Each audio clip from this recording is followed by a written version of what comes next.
Lo que hay detrás de la Catedral de Notre Dame. La Catedral de Notre Dame es uno de los monumentos más visitados de París.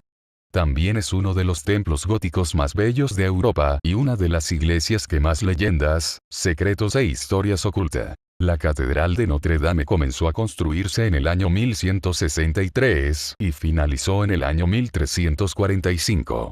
Hablamos de casi 2 siglos de trabajo infatigable, a generaciones enteras que vivieron al servicio de esta magnífica obra, sin mayor interés que dejar el testimonio de su fe inscrito en la piedra.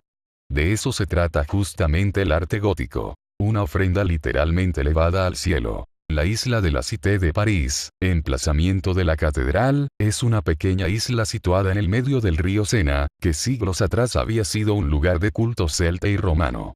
Incluso en ella había un templo dedicado a Júpiter. Tras la cristianización de Europa, se construyó también una iglesia románica conocida como Saint-Étienne, pero con el cambio cultural que hizo posible la formación de ciudades, pronto apareció el interés por construir una iglesia acorde a los nuevos tiempos.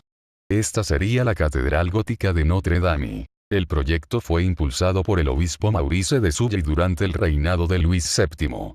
Contó con el apoyo del rey y la participación económica de todas las clases sociales de París, gracias a lo cual el trabajo no sufrió interrupciones. Se inspiró, como era propio en la época, en el modelo de la abadía de Saint-Denis, donde la Abad Suger había aplicado por primera vez la llamada estética de la luz, corazón del arte gótico. Tras más de 850 años de existencia, Notre Dame de París ha persistido como un espacio vivo. Sus funciones espirituales han permanecido intactas, al tiempo que ha recibido cada año un promedio de 20 millones de visitantes. Aunque la mayoría de los turistas se conforma con la foto de rigor, siempre hay quien se detiene a descubrir qué se esconde detrás de aquella señora de piedra, como muchos la llaman. Características de la Catedral de Notre Dame. La Catedral de Notre Dame de París se construyó en medio de calles estrechas y muchas viviendas, nada que ver con el espacio abierto que hoy la rodea. Cualquier mortal que se asomara a la puerta de su casa antes del siglo XIX, sentiría de inmediato la incontestable grandiosidad de aquella masa llena de símbolos, leyendas e historias. Por ende, la primera característica resaltante de esta obra es su monumentalidad y su poder simbólico, pero en honor a la verdad, así solía ser el arte gótico. Con una visión de mundo teocéntrica, cada espacio de un edificio gótico era diligentemente cuidado y, aunque no tuviera una función, recibía la detallista atención de artesanos que creían que Dios los observaba. No es de extrañar la profusión de detalles singulares en cada tramo, incluso aquellos inaccesibles o sin propósito definido. Aquella generación no le importaba que el ojo humano viera los detalles del esfuerzo, apenas le importaba que lo viera el Eterno. La mentalidad de sus constructores fue esta: darle toda dignidad a la obra como ofrenda a Dios.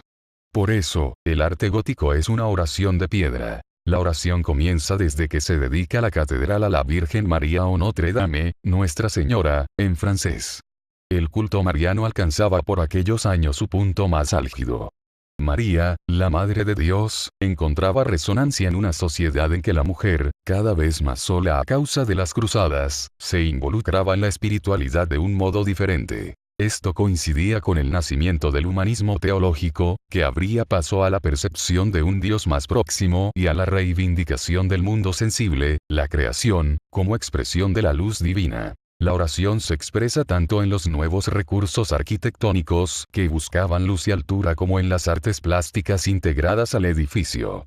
Bóvedas de crucería, contrafuertes, arbotantes, creados justamente para Notre Dame, vitrales y rosetones se unieron al poder de un arte cada vez más naturalista, que hizo posible expresar la fe renovada del pueblo hacia su Dios. Fachada principal. La fachada occidental de Notre Dame se compone básicamente de 3 secciones horizontales. En su base, 3 pórticos preparan la entrada de los fieles a un espacio interior absolutamente subyugante. Los 3 pórticos, aunque semejantes, difieren en los procesos de creación, las dimensiones y los temas, tal como se expresa en los tímpanos respectivos. Tímpano de Santa Ana. El primer tímpano, izquierda, está consagrado a Santa Ana, Madre de María.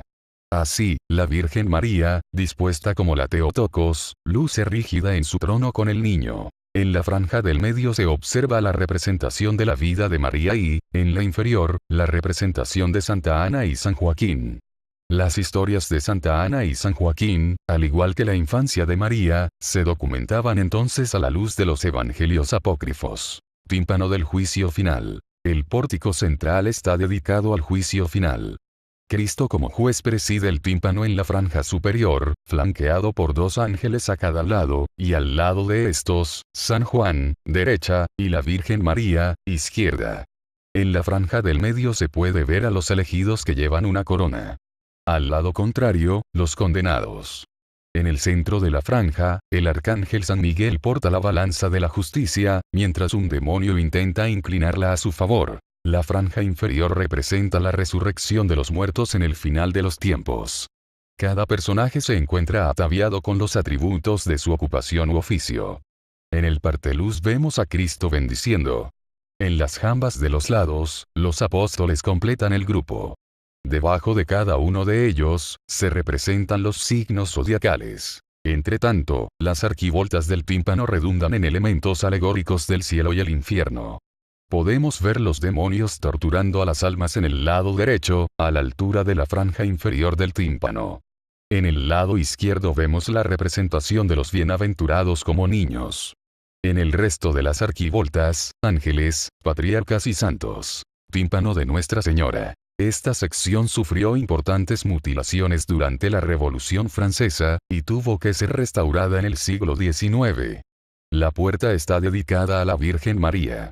Es presidida por la escena de la coronación de la Virgen en la franja superior. En la franja del medio, se representa la dormición de la María, quien yace en una cama acompañada por los apóstoles, mientras los ángeles elevan su alma al cielo. En la franja inferior, los patriarcas que sostienen o custodian un baldaquino con el arca de la alianza y las tablas de la ley. En el parteluz, aparece la Virgen María con el Santo Niño en brazos. En las jambas, varios personajes como reyes o patriarcas.